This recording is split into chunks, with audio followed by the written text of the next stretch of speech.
बच्चा चुराने वाली चुड़ैल। कहते हैं बिना सोचे समझे कुछ भी नहीं करना चाहिए।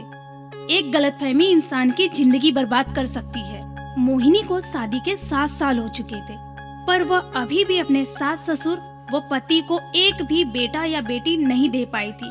सारा गांव उसे बाज कह के बुलाता था।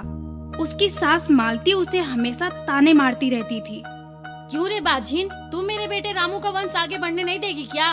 ना जाने किस कलमुही से मैंने अपने बेटे का ब्याह करा दिया। लगता है मैं कभी भी दादी बनने का सुख नहीं उठा पाऊंगी।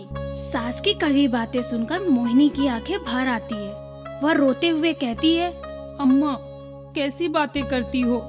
बच्चे पैदा होना कोई मेरे हाथ में तो नहीं। शायद भगवान ने मुझे माँ बनने का सुख ही नहीं दिया, तो इसमें मेरा क्या कसूर? कसूर तेरा ही है चुड़ैल। तेरे वजह से अभी तक मैं बाप नहीं बन पाया। मोहिनी का पति रामू दरवाजे से बाहर आते हुए गुस्से से मोहिनी को ताना मारता है। मोहिनी मायूस होते हुए कहती है, आप ऐसी बातें क्यों कर रहे हो? कमी तो आप में भी हो सकती है ना? चुड़ैल जुबान लड़ाती है। रामू खींचकर मोहिनी को थप्पड़ मारता है।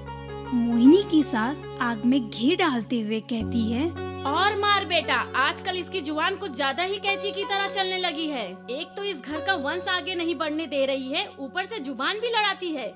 रामू मोहिनी के सर का बाल हाथों से कस के पकड़ते हुए कहता है, माँ, आज इस मनहूस को मैं घर से बाहर निकाल कर रहूंगा।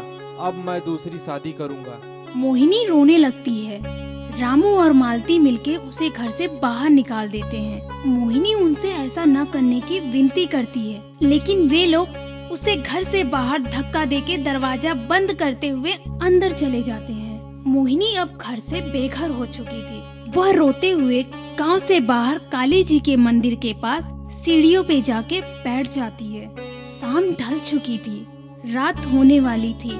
मोहिनी रोते रोते मंदिर की सीढ़ियों पर ही सो जाती है और उसी रात गांव में एक बच्चा चोरी हो जाता है। गांव वाले बच्चे को ढूंढते हुए हाथों में डंडे और तलवार लिए मंदिर की तरफ आते हैं। शोर सुनकर मोहिनी की आंखें खुल जाती हैं। तभी सारे गांव वाले वहां इकट्ठे हो जाते हैं और वह मोहिनी को देखकर कहने लगते हैं, लगता है इसी मनहूस ने हमारा बच्चा चुराया है।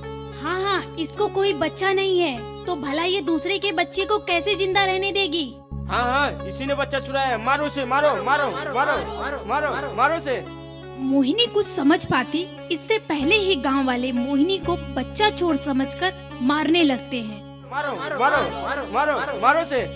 मोहिनी ज्यादा चोट की वजह से तड़प के मर जाती है और गांव वाले भी अपने अपने घर लौट जाते हैं। वक्त बीतता है। मोहिनी की आत्मा अब चुड़ैल बनकर गांव के बाहर भटकती रहती है। एक दिन गांव से एक बच्चा फिर गायब हो जाता है। तभी गांव वाले बच्चे को ढूंढते ढूंढते गांव से बाहर मंदिर की तरफ आते हैं। तभी एक गांव वाला कहता है, रुको, अब आगे जाना ठीक नहीं है।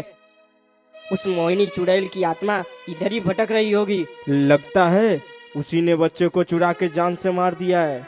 अब लगता है वो सारे बच्चे को मार के ही संतुष्ट होगी। सारे गांव वाले मोहिनी की आत्मा को भला बुरा कहने लगते हैं। तभी थोड़ी दूर से गुम हुआ बच्चा आते हुए दिखता है। उसका हाथ पकड़ के सफेद साड़ी में लिपटी मोहिनी की आत्मा भी आ रही होती है। सारे गांव वाले डर जाते हैं। लड़का भागकर अपनी माँ के पास चला जाता है। मोहिनी की आत्मा मंदिर के पास खड़ी हो जाती है और कहती है, ये लो तुम्हारा बच्चा। मैंने इसे नहीं चुराया, ना ही इसे मारा।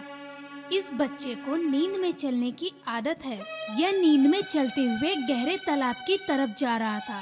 अगर मैंने इसे नहीं बचाया होता तो यह भी डूबकर मर जाता, जैसे इससे पहले वाला बच्चा नींद में चलते हुए जाकर तालाब में गिरकर डूबकर मर गया था। और उसकी मौत का झूठा इल्जाम मुझ पर लगाकर तुम लोगों ने मुझे जान से मार दिया। भला मैं बच्चों को क्यों मारूंगी? मेरे पास तो अपना बच्चा नहीं था। मैं तो दूसरे के बच्चे को भी अपना बच्चा समझकर प्यार करती हूँ। मोहिनी की आत्मा इतना कहकर गायब हो जाती है। सारे गांव वालों की आंखों में आंसू आ जाता है। उन्हें अपनी भूल पर पछतावा होता है। सारे गांव वाले मोहिनी को अच्छी चुड़ैल मानकर पूजा करने लगते हैं। इसलिए सही कहा जाता है, कुछ भी बिना सोचे समझे नहीं करना चाहिए।